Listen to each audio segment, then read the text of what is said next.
Opa pessoal, tudo bom? Eu sou o Victor, sou o tutor de vocês e aqui estamos nós para mais uma aula aqui.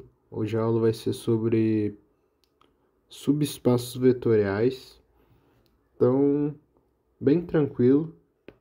Eu vou fazer uma explicaçãozinha breve aí para lembrar todo mundo sobre o conceito, mas o objetivo dessa aula é principalmente focar em exercícios, porque eu espero demonstrar para vocês que não é um conceito tão complexo assim de se entender. Então, acho que o principal objetivo para a gente nesse conteúdo vai ser interpretar os exercícios mesmo.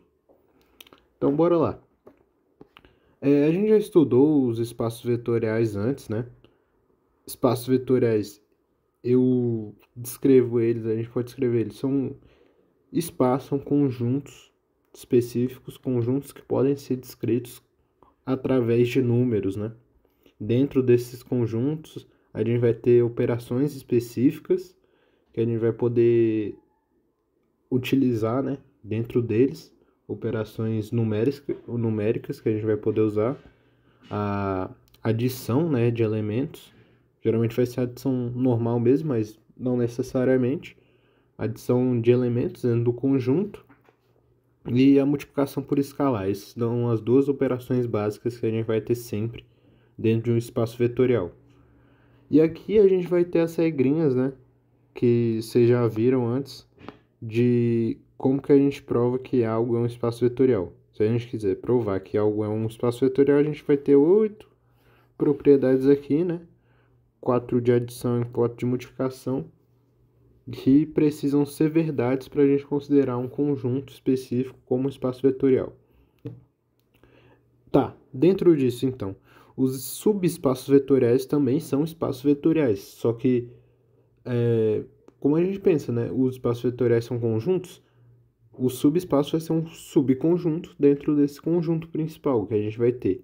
Então, dentro de um espaço vetorial, a gente vai ter um outro espaço vetorial que vai seguir algumas regras específicas que vai acabar englobando um certo grupo específico de elementos dentro desse espaço vetorial principal e outro certo grupo ele não vai englobar. Então é isso. A facilidade de trabalhar com espaços vetoriais vem que para a gente provar que é um espaço vetorial, a gente vai ter que provar essas 8 propriedades. Subespaços vetoriais vai ser mais tranquilo. A gente vai ter que, para provar que algo é um subespaço de outro espaço, a gente vai ter basicamente só duas propriedadezinhas que a gente precisa provar, né? Bom, a gente já meio vamos considerar que é um espaço vetorial. E dentro desse espaço vetorial principal, aqui eu estou chamando ele de V, eu tenho um subconjunto que engloba alguns elementos de V, que vai ser o W, né? É um subconjunto de V. Para W ser um subespaço de V, a gente vai ter que provar duas coisas aqui. Se a gente pegar dois elementos de W, e somar eles, dois elementos que pertencem a W, a soma deles também vai pertencer a W. E se a gente pegar a segunda propriedade aqui, se a gente pegar um elemento que pertence a W e multiplicar ele por um escalar, né? Esse produto aqui ainda vai pertencer a W. Se eu pegar um elemento dele e multiplicar por um escalar, ele continua pertencendo. Essas propriedades para a gente dizem basicamente se é um subespaço mesmo. Não importa as operações que eu fizer lá dentro. Se eu somar as operações básicas de espaços vetoriais, são a soma e a multiplicação por escalar, né? Então, mesmo que eu pegue um elemento lá e fique fazendo operações diferentes com eles, de soma e multiplicação por escalar, a gente ainda vai ter um espaço que é contido. Se eu pegar se eu fizer algumas dessas operações, eu ainda vou ter um elemento dentro desse espaço, entendem? Não vai fugir dele. Só destacar aqui que K é um escalar pertencente aos reais sempre, viu? Considerando a multiplicação por escalar normal, K vai ser um número real. Isso vai ser importante para a gente depois. Beleza? A gente tem também outra. Não chega a ser uma propriedade, é uma consequência que é muito comum a gente falar. Eu vou escrever ela aqui, eu chamo ela de. Vamos chamar ela de propriedade zero. Justamente porque ela não é exatamente uma propriedade, ela é meio que uma consequência dessas aqui, né? Que é que se o elemento nulo, que eu vou chamar aqui de um zero rabiscado aqui, esse é o elemento nulo. O elemento nulo precisa pertencer a W para W ser um subespaço. É uma propriedade que vai ser útil para a gente porque ela já vai ser a mais fácil de verificar sempre. Mas ela é uma consequência das outras, né? Porque você verificar que ela está aqui dentro dessa aqui, por exemplo, se eu pegar um elemento que é... Se eu multiplicar um elemento por escalar, tem que pertencer a W. Se esse escalar, por exemplo, fosse o zero, aí seria o elemento nulo aqui dentro. Então, o elemento nulo precisa pertencer justamente isso. Então, vou chamar aqui de propriedade zero. Tem gente que chama de outra propriedade mesmo, aí fala que tem 3 propriedades, mas só para vocês entenderem que não necessariamente é uma propriedade, mas mais uma consequência, o elemento nulo precisa pertencer a esse subespaço, a esse conjunto para ele ser um subespaço. Elemento nulo. Beleza? É isso então. Essas são as questões que a gente tem que trabalhar e são subespaços. Então, vamos ver na prática como é que são os exercícios sobre esse tema. Beleza. Peguei aqui um conjunto de exercícios. Basicamente, vamos pegar esses subconjuntos aqui de espaços aqui e ver se eles são subespaços vetoriais. Fazer um de cada vez aqui. Então, primeiro aqui a gente vai ter esse subconjunto aqui de R4, né? R4, no caso, são vetores com quatro termos diferentes, quatro termos. R4 é isso aqui, beleza? Só que nesse subconjunto aqui em específico, o V, a gente vai ter uma propriedade específica dele, que é que quando eu somar a primeira e o segundo termo, a gente vai ter a soma do primeiro e do segundo termo vai ser igual a zero sempre, e o terceiro termo menos o quarto termo vai ser igual a zero também. Nesse subconjunto, todos os elementos desse subconjunto vão seguir essa propriedade. Se eu pegar esse, vai dar zero, somar eles. Se eu pegar o terceiro e o segundo e o quarto e subtrair do quarto, vai dar zero também. Tá, isso aqui é um subespaço? Para isso aqui ser um subespaço, a gente vai ter que ter essas 3 propriedades. Vamos falar 3 propriedades, englobando a zero ali. 3 propriedades vai ter que ser zero, ou seja, o conjunto vai ter que ser contido. Se eu fizer operações dentro dele, eu ainda vou ter elementos dentro do conjunto, independente das operações que eu fizer. Um termo genérico aqui, V, pertence a Vzão. V é um elemento, Vzinho é um elemento desse conjunto V. Então, V eu vou escrever da seguinte forma. X mesmo. Aí no segundo cara, a soma desse primeiro e esse segundo aqui tem que ser igual a zero, né? Então, y mais x igual a zero. Se eu passar o x para cá, y igual a menos x. Só para verificar, né, que esse segundo cara tem que ser a mesma coisa que o outro, só com sinal trocado, para a soma deles ser igual a zero. O segundo aqui eu vou escrever z também, só que a soma ele com a subtração desse cara aqui tem que ser igual a zero. Ou seja, se z menos t igual a zero, Então Z igual a T. Então, em vez de escrever T aqui, eu vou escrever Z também. Esse é um elemento genérico mais básico que eu posso escrever de qualquer elemento que pertence a esse subconjunto V. A gente tem que verificar algumas coisas antes. Como eu disse, a primeira propriedade é a zero, é mais fácil de verificar. Bem tranquilo, a gente só precisa ver se o elemento nulo pertence a V. Pode ser escrito como Vzinho aqui, por exemplo. O elemento nulo, no caso dos vetores de R4, vai ser igual a 0, 0, 0 em todos os conjuntos.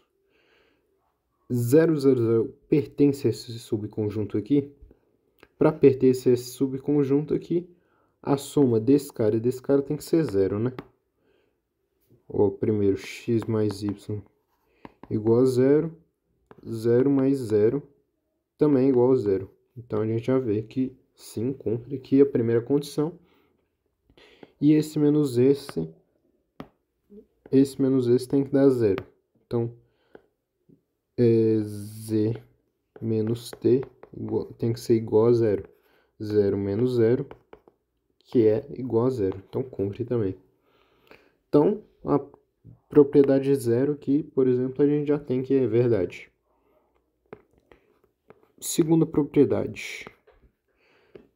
Se eu escrever aqui, que nem eu fiz antes, um elemento V pertencente a esse subconjunto V,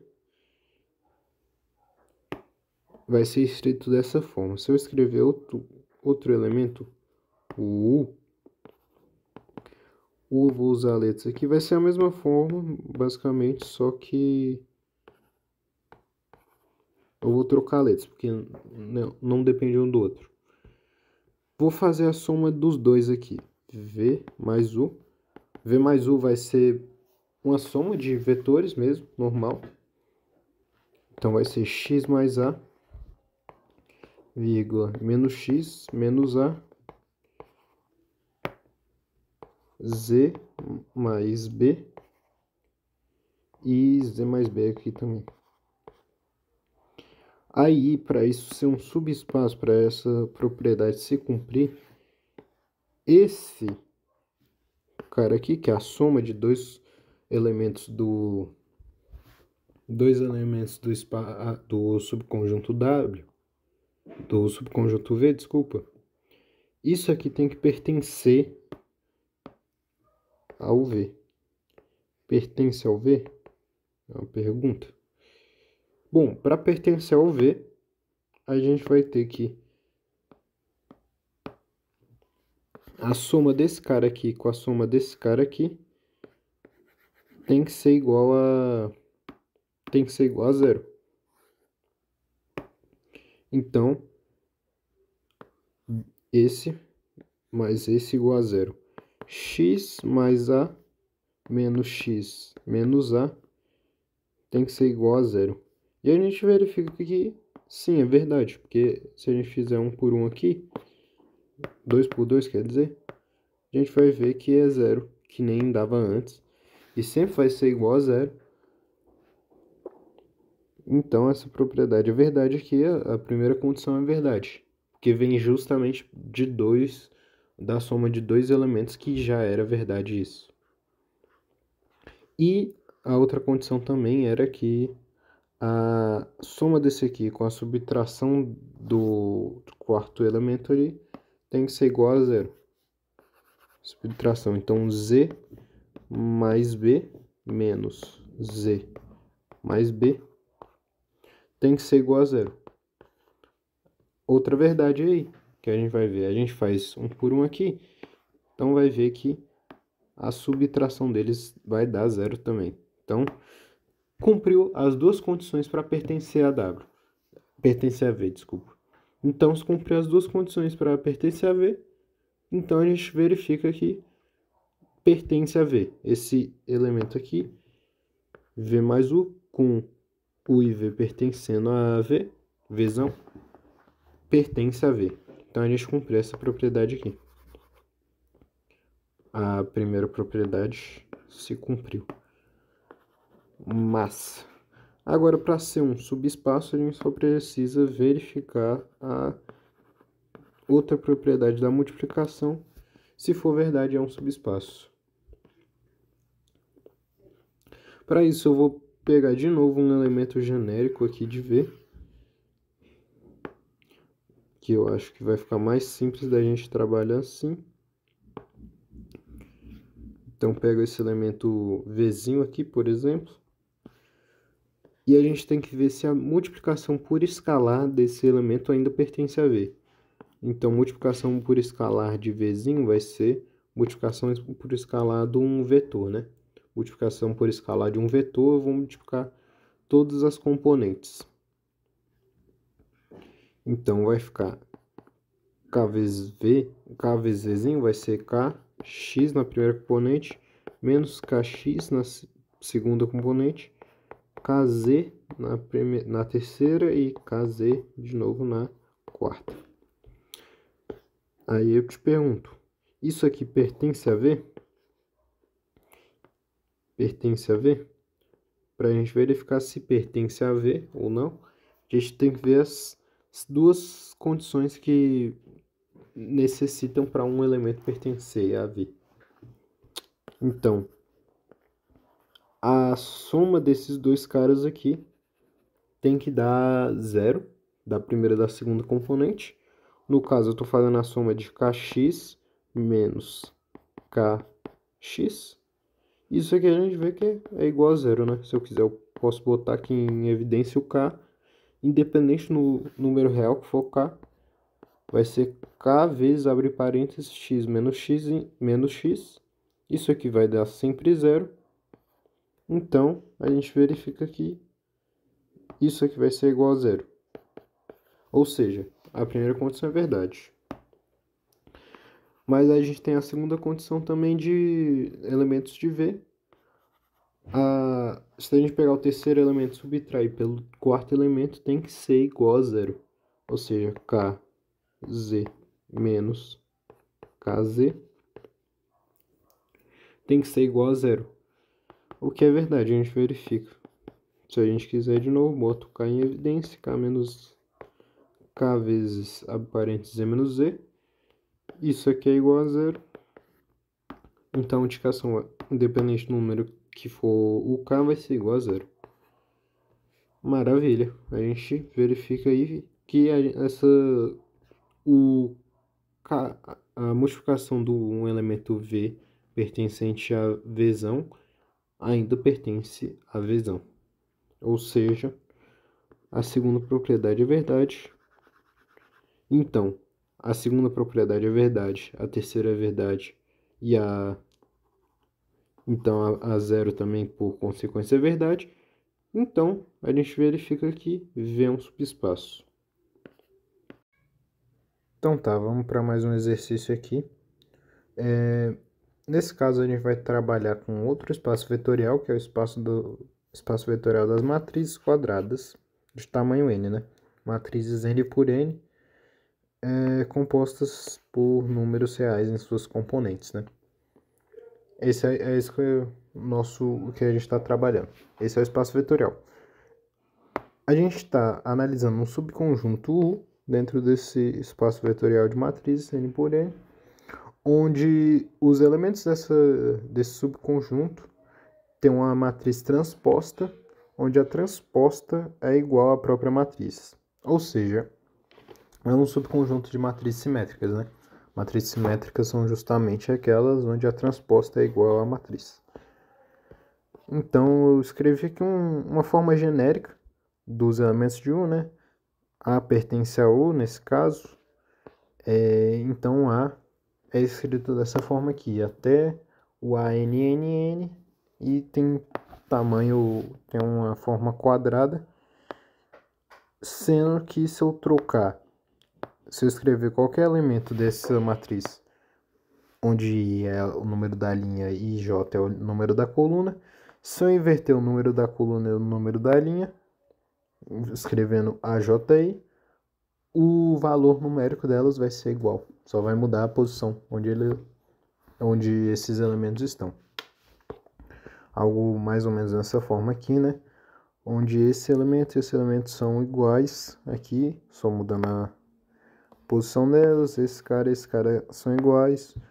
Os elementos da diagonal são todos um valor único, não tem valores iguais dentro dela, mas todo mundo que estiver fora da diagonal vai ter um equivalente em uma posição simétrica, a diagonal. Beleza. Isso é um subespaço vetorial? Um subconjunto de matrizes um subconjunto de matrizes simétricas? Bom, vamos ver aqui. A primeira condição é: o elemento nulo pertence a esse conjunto, a esse subconjunto? O elemento nulo, no caso que a gente está falando, vai ser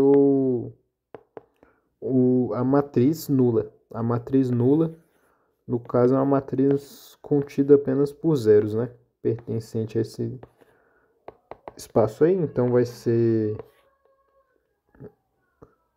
uma matriz só de zeros com tamanho n por n. Essa matriz pertence a U? No caso, a gente pode ver que sim, porque a gente escreve a matriz nula com A e J sendo igual a zero. Todos os elementos são iguais e todos são iguais a zero.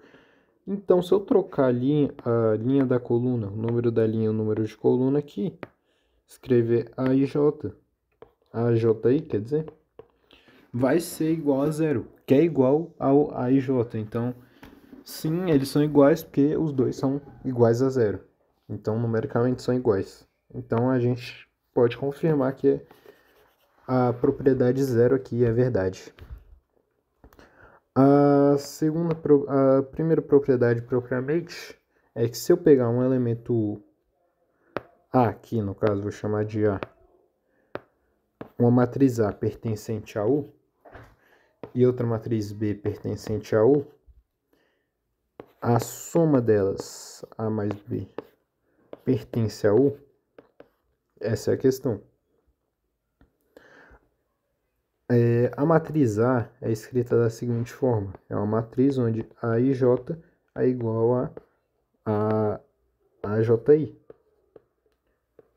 B também, como B também pertence a U, então B e J vai ser igual a BJI.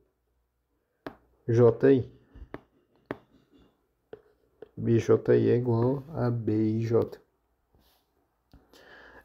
A soma de matrizes vai ser um termo a termo, né? Se eu chamar aqui A mais B é a matriz C, no caso, C pertence a U, é a nossa questão, a matriz C vai ser escrita da seguinte forma: AIJ mais BIJ, que é assim que funciona a soma de matrizes. Essa matriz é simétrica. Para ela ser simétrica, a gente tem que analisar se A e J mais B e J é igual a o termo que está na posição JI. O termo que está na posição JI do C, esse aqui no caso é o CJ, o termo que está no CJI vai ser igual à soma do AJI mais BJI. Porém, como eles são pertencentes a matrizes transpostas, em vez de escrever AJI e BJI, eu vou escrever A e J, porque o AJI é igual a AIJ, e a mesma coisa para o B. Então, B e J. E essa aqui é justamente a descrição que a gente tem para o CJI. CIJ, quer dizer. Então, o CJI é igual ao CIJ. Por o CJI ser composto por duas matrizes simétricas, a gente confirma que o CIJ é igual ao CJI, que é a condição para pertencer ao... É justamente a condição para pertencer ao subconjunto U. Então, a gente confirma que A mais B pertence a U, sim. É verdade. C pertence a U. Para finalizar aqui, a gente tem a outra condição. Se a gente tiver A pertencendo a U, se a gente multiplicar A por U por K, uma constante, uma escalar K, essa nova matriz pertence a U? Bom, eu vou fazer a mesma coisa que eu fiz antes com o C. Eu vou chamar, na verdade, KA eu vou chamar de uma matriz D. Aí a gente vai verificar se D pertence a U. A gente vai verificar indiretamente se D pertence a U. Bom, K igual a... Então, o DJ vai ser igual a K vezes AJ. Essa é a forma que a gente escreve os elementos de D. Só que a gente tem que os elementos de A, por A pertencer a U, A e J é igual a AJI. Ou seja, em vez de escrever, ou seja, eu posso escrever DJ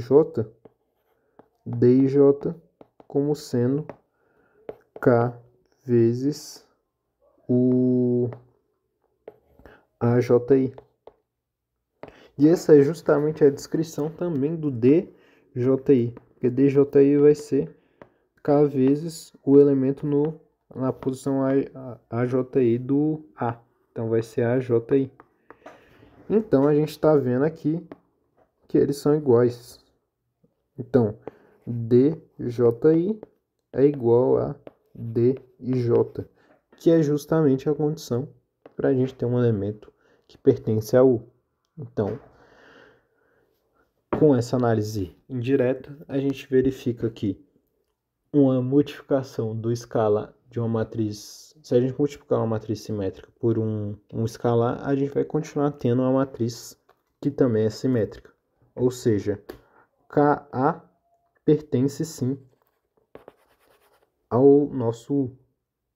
Ou seja, a gente fechou essa segunda condição aqui.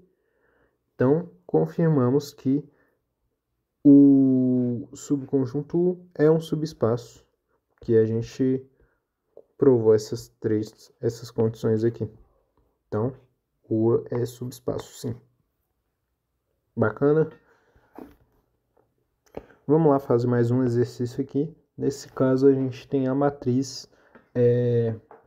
Não, a gente vai ter o espaço vetorial dos vetores R2, né? Vetores com dois elementos, x e y no caso. E a gente vai ter um subconjunto desses vetores, onde o primeiro elemento e o segundo elemento vão ser números positivos ou nulos.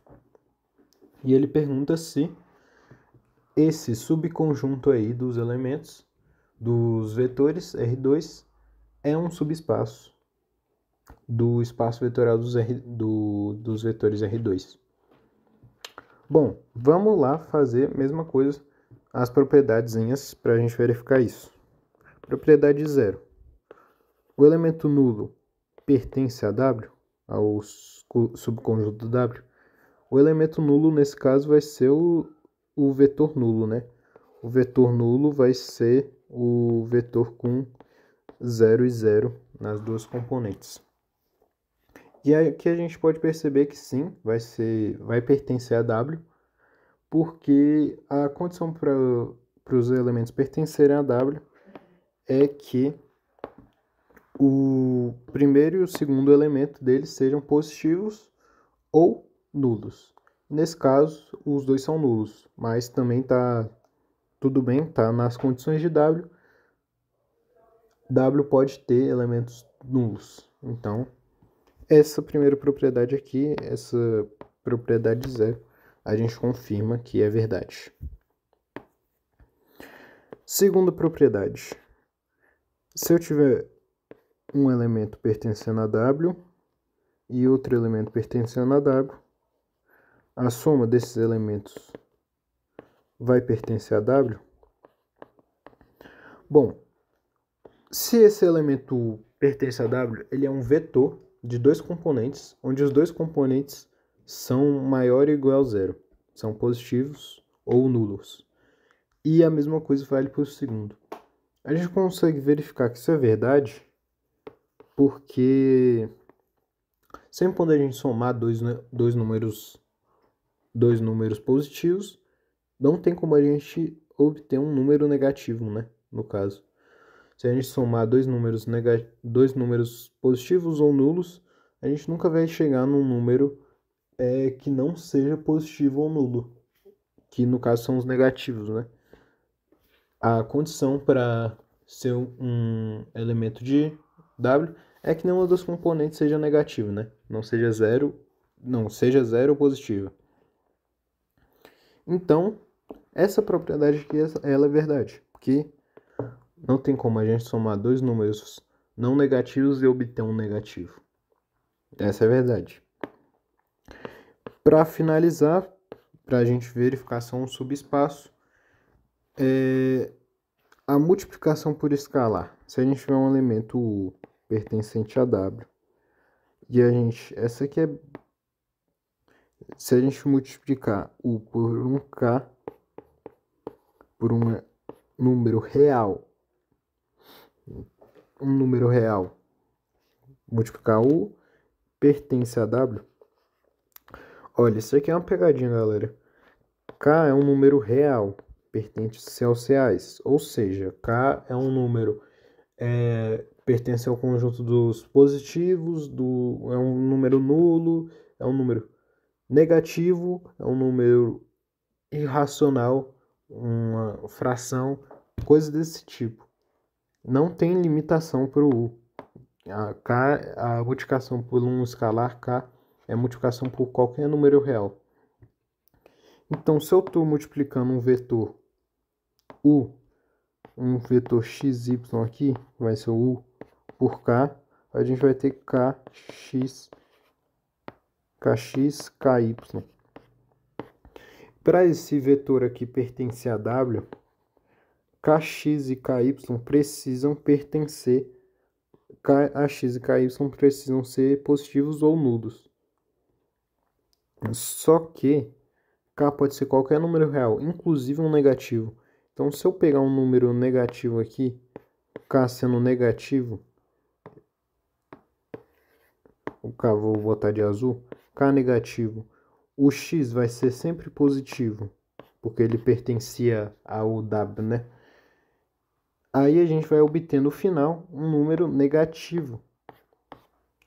Então, não vai pertencer a W, porque vai ser um número que vai ser menor ou diferente de zero.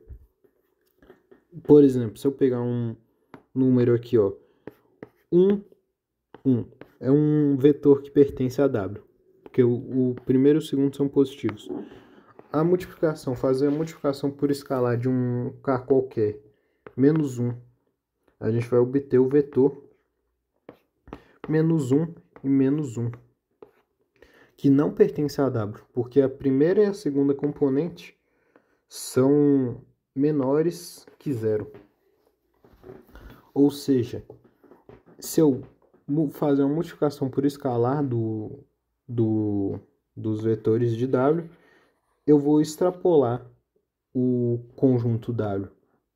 A multiplicação por escalar tira um elemento de W do subconjunto W. Ou seja, a gente pode falar que essa propriedade aqui não bateu com nossa condição, esse subconjunto não bateu com a nossa condição de KU pertencer a W. Ou seja, para ser um subespaço, teria que cumprir essas três propriedades integralmente. Como não cumprir isso aqui, a gente pode afirmar que o nosso W não é um subespaço. W não é subespaço.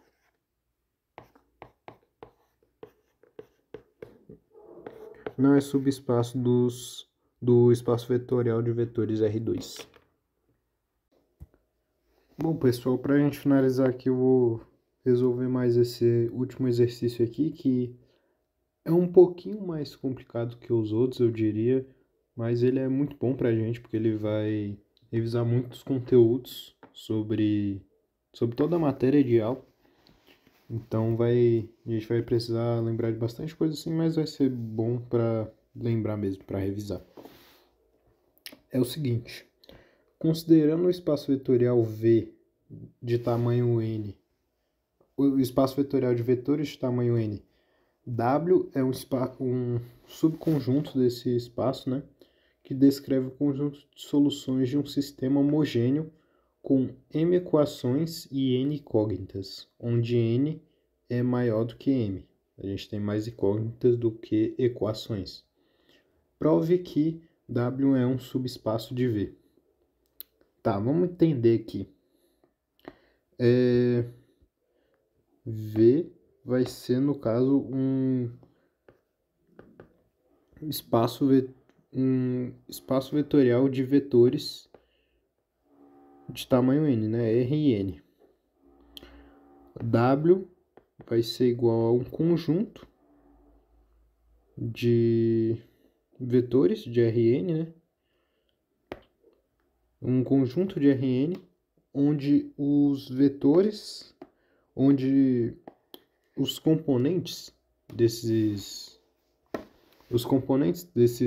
vetor descreve uma solução para um sistema homogêneo, né? Vou botar uma ideia aqui de um sistema homogêneo mais ou menos. Escrevi aqui um sistema homogêneo genérico, né? Onde a gente tem m equações homogêneas. Equações homogêneas a gente lembra que são equações onde o termo independente é igual a zero, né?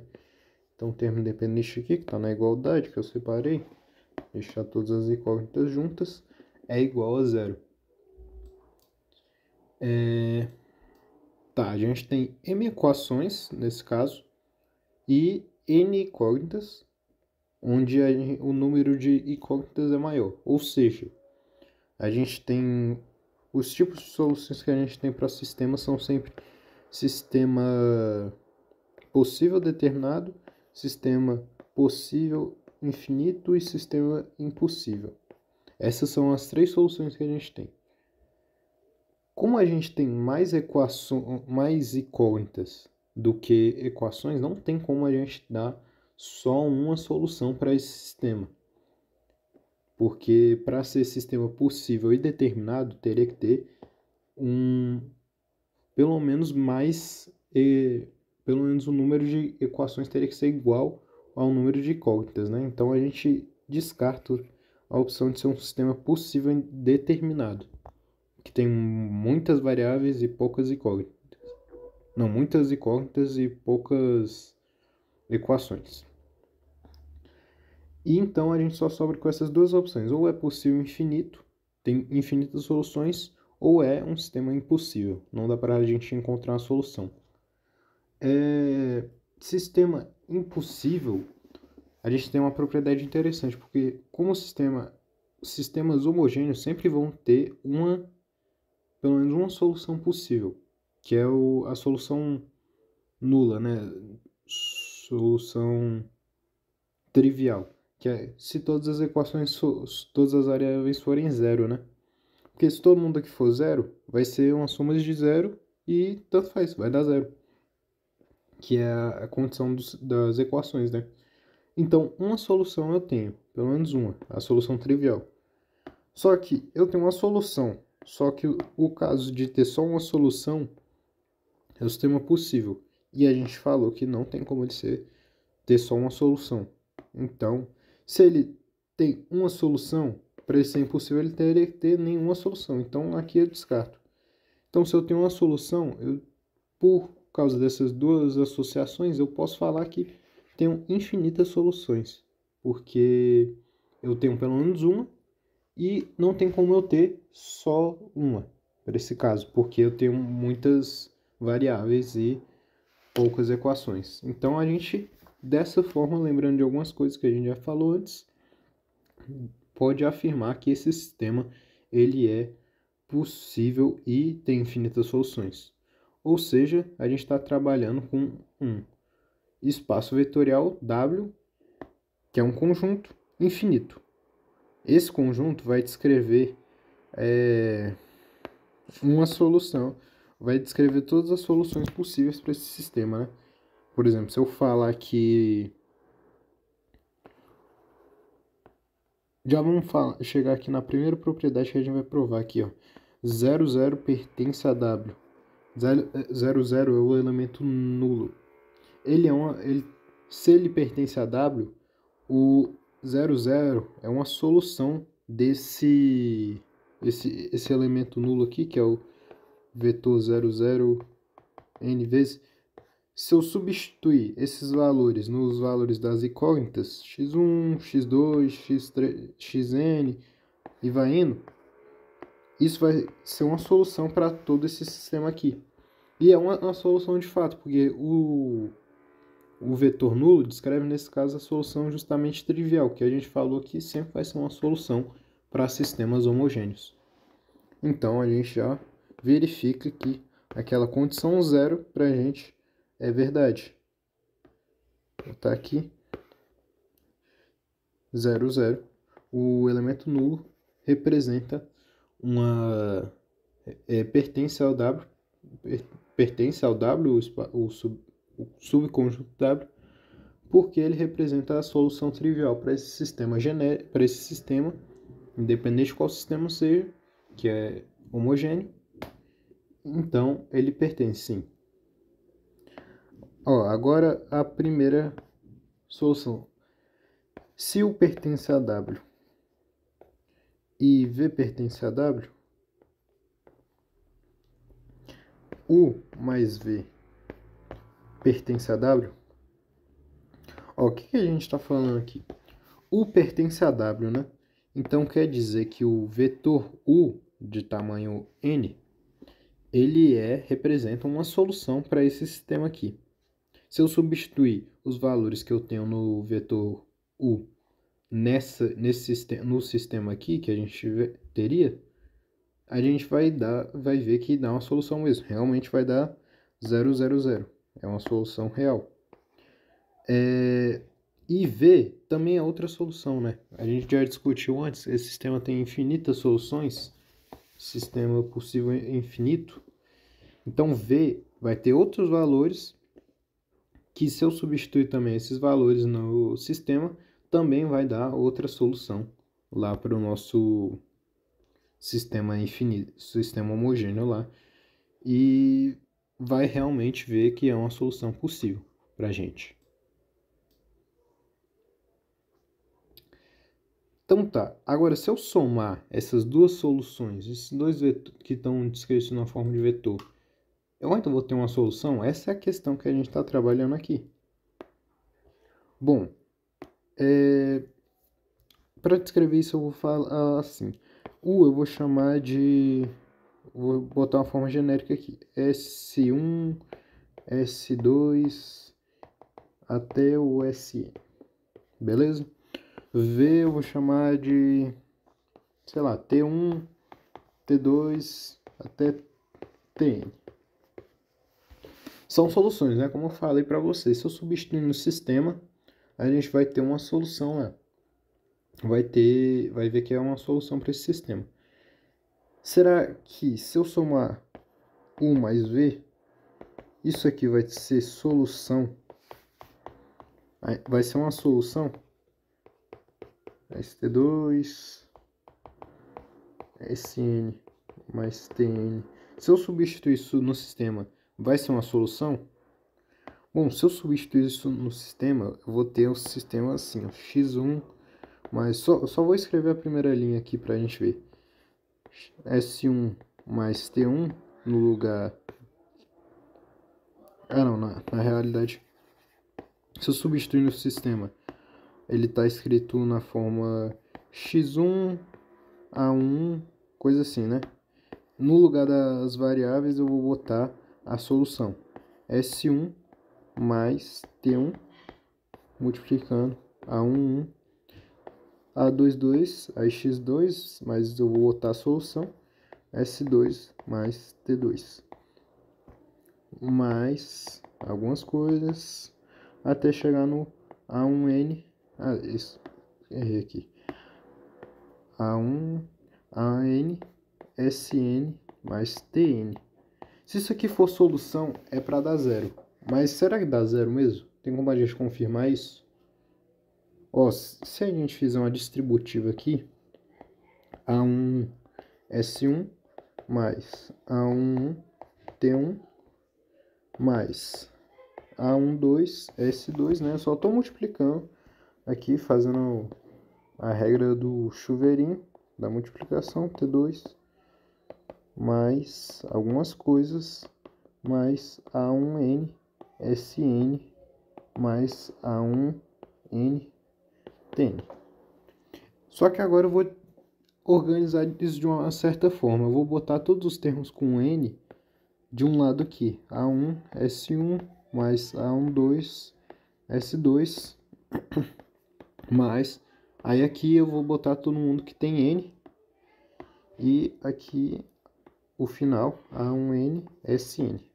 Isso aqui eu tô fazendo só para uma equação, mas vale para todas, beleza?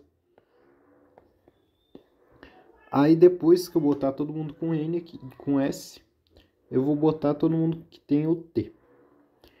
A1, T1 mais A12, T2 mais A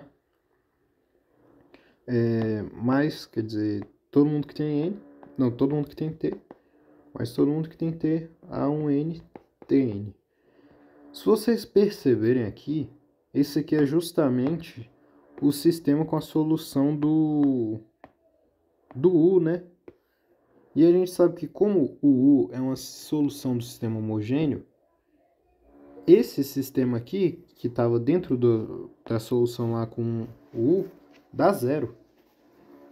Mesma coisa para esse aqui, porque ele também é uma solução. O T, esse conjunto de T's aí, ele é uma solução do sistema homogêneo quando multiplicado por A1, A12 e somados dessa forma, vai ser zero também. Então, no fim, a gente vai somar duas soluções de um sistema, vai ser 0 mais 0, que é igual a zero.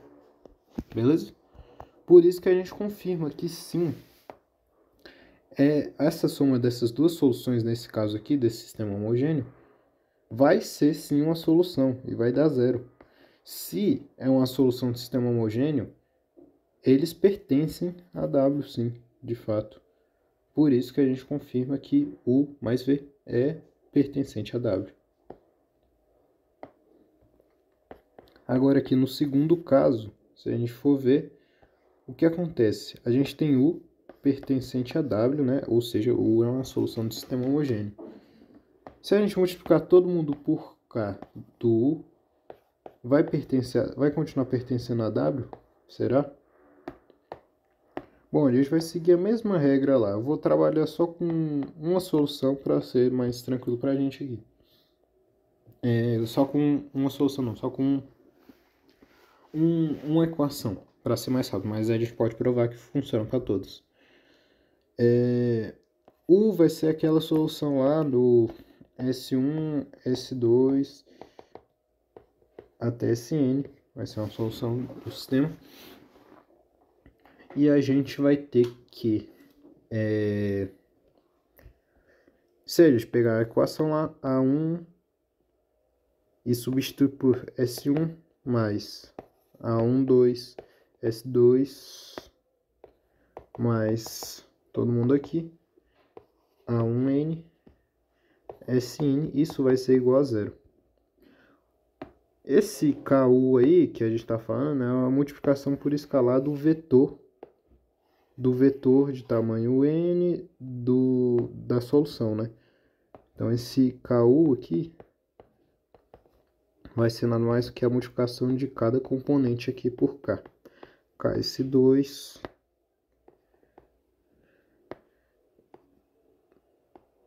todo mundo até o KSN. Será que esse KSN é uma solução do sistema?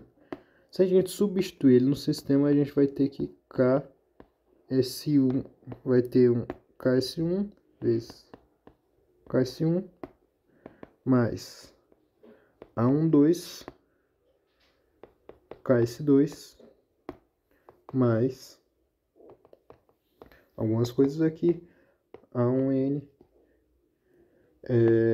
KSN. Eu estou só substituindo aqui esse vetor KU, né? Será que isso dá zero também? Bom, a questão agora a gente vai pegar o fator comum desse sistema aqui. Porque todo mundo está sendo multiplicado pelo K, né? Agora. Todo mundo aqui tem um K. Então eu vou botar o K em evidência. K vezes. E agora reparem. A gente vai ter A11 S1 mais A12 S2 mais algumas coisas aqui com A1N SN. Esse aqui é justamente o sistema com o sistema do U, né? Esse sistema aqui, que dá zero, porque U é solução do sistema homogêneo. Então, isso aqui dá zero, ou seja, vai dar K vezes zero.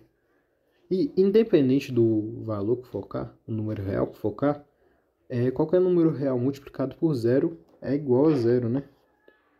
Dessa forma, a gente verifica que o K vezes o U é uma solução, sim, do sistema. Se K vezes o U é uma solução, então o K vezes o U pertence ao W. Por isso que a gente fala que isso aqui é verdade, não extrapola. Então a gente pode falar que KU pertence a W. Então a gente já acertou todas as condições que a gente precisava para ser um subespaço, assim confirmando que sim, o W é subespaço. Beleza? Obrigado aí, então. Qualquer dúvida, manda pra gente. E é isso.